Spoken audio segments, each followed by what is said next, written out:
ҳангоми расидан ба ҷои ҳодиса дастурамар техникаи бехатарӣ риоя карда шавад. ин Сумангул Бердова яке аз занони наҷотбахш аст ки 15 сол боз дар ин соҳа кор мекунад. ӯ новобаста аз субҳу шом ҳангоми сар задани ҳолати фавқулода ба ҷои ҳодиса ҳозир мешавад. вазифаи ӯ наҷоти одамон, ҷустуҷӯи шахсони гумшуда дар минтақаҳои кӯҳӣ ва бартарафсозии оқибатҳои офатҳои табиӣ аст.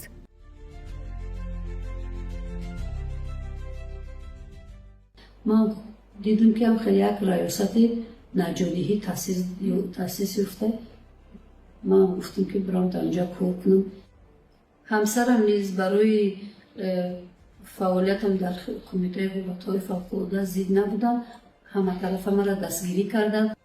дар ҳамаи амалиётҳои наҷодие ки дар шаҳри Душанбе ноҳияи тобеи марказ ба амал омаданд иштирок намудам. ҳоло ҳамроҳи Бердова 7 зани дигар дар тамринҳо ва амалиёти наҷодиҳӣ иштирок мекунанд.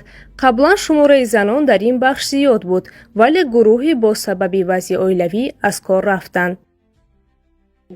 дар худи раёсати наҷодиҳӣ ба ғайр аз ман боз 7 нафари дигар фаъолият менамоянд ки дар ҳар шӯъбаву бахшҳо чикаре ки шумо мисол диден шаҳр пури об шуда буд. ҳамин морам дар баробари ҳамун мардҳо рафтем ба воситаи ҳамун матапомпае ки оба мекашонад ба воситаи ҳамун кор кардем. ба аҳолӣ вақте ки моро дид дигар хеле як ҳайрон шуда нигоҳ карданд ки чӣ хел дар баробари мардҳо занҳо низ омада дар инҷа фаъолият карда истоданд. ӯ аз рӯи ихтисос мутахассиси соҳаи заминшиносӣ аст. мегӯяд ҳанӯз дар кишвар донишгоҳе ки мутахассиси наҷотбахширо омода кунад мавҷуд нест. аз ин рӯ кормандони соҳа омӯзишҳои касбиро дар дохили сохтор мегузаранд.